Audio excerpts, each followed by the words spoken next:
Nitong huli ay nag-upload ho tayo ng video featuring northern part of Davao City kung saan located yung mga barangays na mayroong mga industrial plants and factories.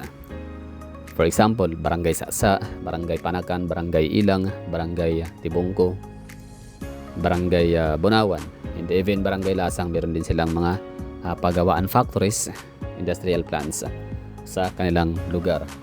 And marami akong mga nabanggit na mga industrial plants and mga factories, pero meron na akong nakaligtaan. Sabi nga ni Winston Gokong na nakaligtaan ko lang banggitin, no, or i-mention ang Davao Steel Plant na siyang pinakamalaking steel plant sa buong isla ng Mindanao. And tsaka yung Macondre naman kung saan siyang pinakamalaking or pangalawang pinakamalaking factory ng karton, pagawaan ng karton sa buong isla ng Mindanao.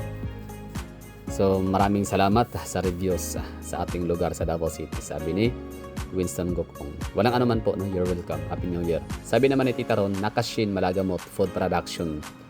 So yung Nakashin ng Malagamot or Nakashin Food Production ng Barangay Malagamot na binanggit ni Titron.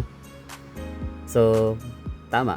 Hindi ko alam kung nadaanan ko siya, nakita ko siya nung tayo umuwi ng Davao City galing sa isla ng Samal. Pero dumaan tayo ng Barangay Malagamot, which is na talagang pagkakaalam ko kasi dati yung area na yan ay puro lang yan, ang alam ko lang dyan dati is yung JICA, yung Japanese Carbon, yun, di ba? And yung mga paggawa ng mga plato, mga kaldero, mga plastic, ganun. Yun lang pagkakaalam ko dati. So far, dalawa lang, no? So ngayon ay napadaan ho ulit tayo sa area ng Malagamot. Papunta tayo ng Davao City, Indangan, Buhangin District. Nadadaanan na napakaraming mga warehouses, no? Hindi man siya factories pero mga warehouses. So nung nakita ko yung mga dambuhalang mga bodega kung saan yun inaarkilahan siguro or pagmamay-ari ng mga sikat na mga brands dito sa Pilipinas. So naiisip ko na kaya naman pala na ang Davao City ay consistent talaga siya, no? Pasok sa pinaka-wealthiest and richest city in the Philippines. So pag usaping assets, Davao City ranked in number 9. So pasok siya sa top 10 and nakuha niya palagi ang spot number 9, no? So hindi siya pataas, hindi siya bumaba, consistently andyan siya at number 9. And sa GDP naman, pasok siya sa top 5 na pinaka-wealthiest city sa buong Pilipinas in terms of GDP. So number 1 is Makati City, number 2 is Quezon City, tapos Taguig, and Davao City pasok sa pinaka malaking GDP sa buong Pilipinas. Top 5. So yun. So nung una, hindi maiiwasan na ako kahit taga Davao ako mismo, as a Davaoan myself, talagang hindi naman sa hindi ko pinagdududahan ang Davao City, pero hindi maiiwasan na talaga ako na-amazed sa Davao City na ganun pala talaga siya kayaman, no? Mapa-assets man or mapa-GDP. Kasi marami kasi nagsasabi na ang Davao City is no, parang gubat, bulubundukin, bukirin, jungle, lasang, lati, ganun, no? So i-compare sa ibang mga kino-compare nila sa kanilang mga syudad na yan nga puro mga skyscrapers, ang daming mga wall streets. Sa Davao City kasi wala pa naman tayo talagang masasabing wall streets, no? In fact, meron tayong dalawa pa lang yung matatawag nating skyscrapers sa Davao. So that's Vivaldi Residences Bayoro Tower and yung ating Ion Tower sa may Bahada, sa may Abrisa or Abrisa Corporate Center area sa may Ayala Business District. Dalawa pa lang so far. So kung pag-uusapang mga skyscrapers, pag-usaping mga wall streets, wala ho talaga tayong ganun, no? For example, Quezon City, meron ho silang Wall Street, yung Araneta City, di ba? Ang daming mga high-rise buildings, no, sa lugar ng Araneta City. So kapag sinabi naman na Makati, syempre Wall Street yung Ayala. Pag sinabing nga Taguig, meron silang BGC. Pag sinabing Cebu City, meron silang Wall Street na rin, kung may tuturing yung kanilang yung CBD, Cebu Business District ng Ayala.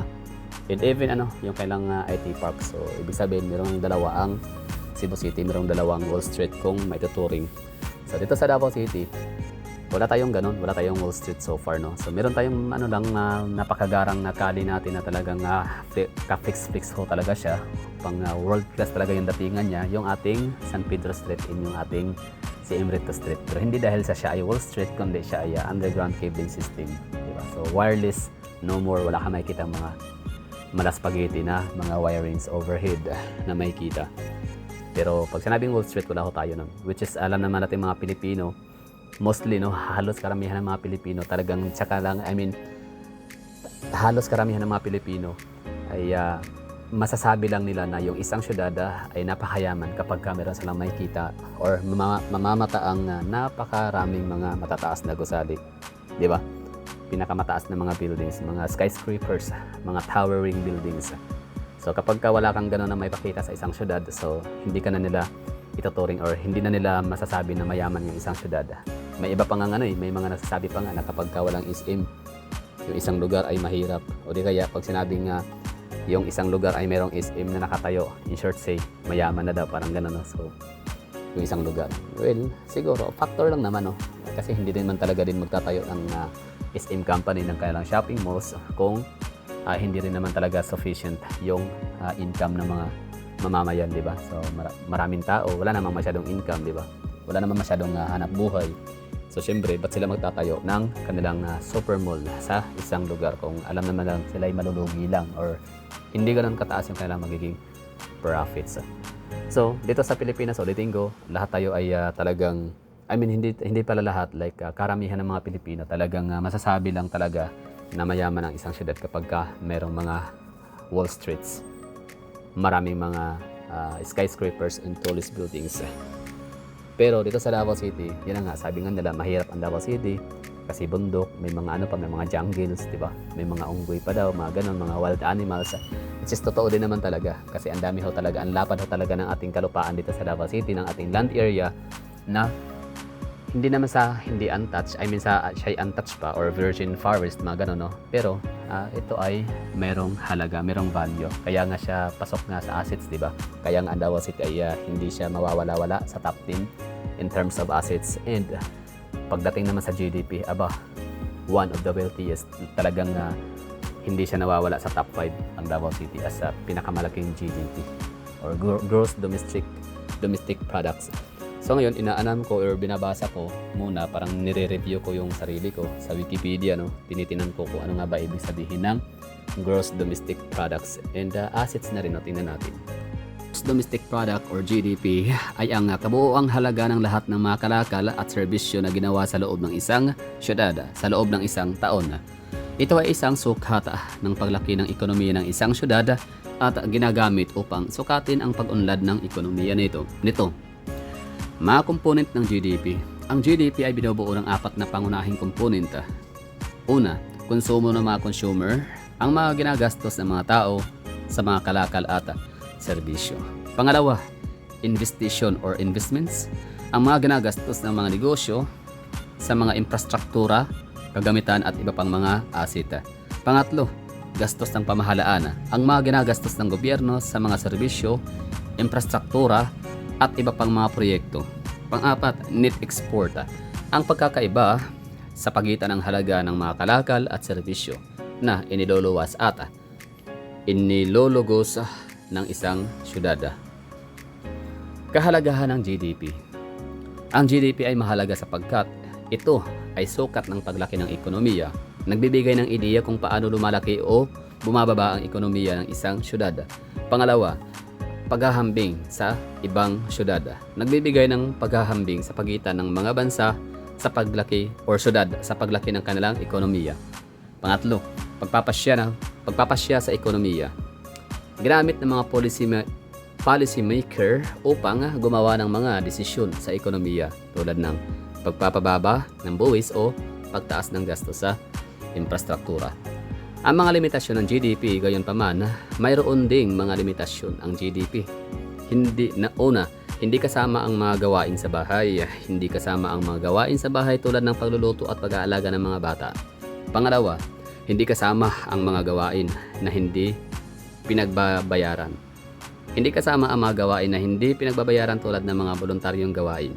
Pangatlo, hindi nagbibigay ng impormasyon sa pagkakapantay-pantay ng yaman.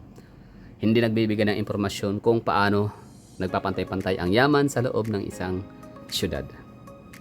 Okay, so yun na yun ang ating review sa ibig sabihin ng GDP, Tagalized version. So yun lang, no, ang gusto ko lang ipahiwatig or ihatid sa mga manonood or nanonood nito na hindi pa nakapuntang Davao City, hindi pa, or sa mga taga Davao mismo na hindi pa naikot yung kahit paano man lang at least kalahati, no, ng land area ng Davao City. So ito ho yung sana itong video na to is magsiserve siya as example kung bakit tayo pasok pa rin. I mean, bakit ang Davao City is pasok siya sa dalawang kategorya, no, sa GDP and the assets, no. So pasok siya sa Magic 10 ng richest city in terms of assets, and pasok siya sa Magic 5 as wealthiest city in terms of GDP. So, hindi lang siya nakabase sa mga high-rise buildings, sa mga condominiums, hotels. Hindi lang siya nakabase sa skyscrapers. Hindi lang siya nakabase sa mga shopping malls. Kundi, isa rin sa pinakamalaking factor ay yung kanyang napakalawak na land area ni Davao City na pinagtawanan mo ng iba kasi daw bundukin, jungle, gubat, kagubatan. Hindi nila alam na napakalaki ng value ng lupain na makikita nila na sinasabi ng kagubatan, kabundukan. Kasi yun ay ginagawang factory, lagayan ng maraming mga bodega, nilalagyan ng napakaraming mga warehouses, and kung hindi man nalagyan ng mga factories in the mga industrial plants, ito naman ay very progressive, very productive pagdating sa industrial products, agro-industrial products like durian, saging, mais, palay. Halos kumpleto sa Ricardos na ang lupain ng Davao City. So marami siyang napoproduce, na hindi lang siya basta nagbibigay ng malaking era, malaking GDP sa Davao City, kundi ito ay nakakatulong din para makakain yung ating mga kababayan na matatagpuan sa Visayas and Luzon.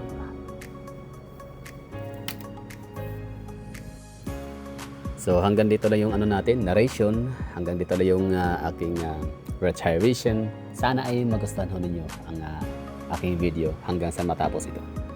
So yun na nga, magbali itong video na kuha ho natin ay simula tayo sa may Malanggamot hanggang sa barangay, hanggang sa may Mamay Road, sa may Lanang, Davao City. So enjoy, fasten your seatbelt, have fun and relax. Happy New Year!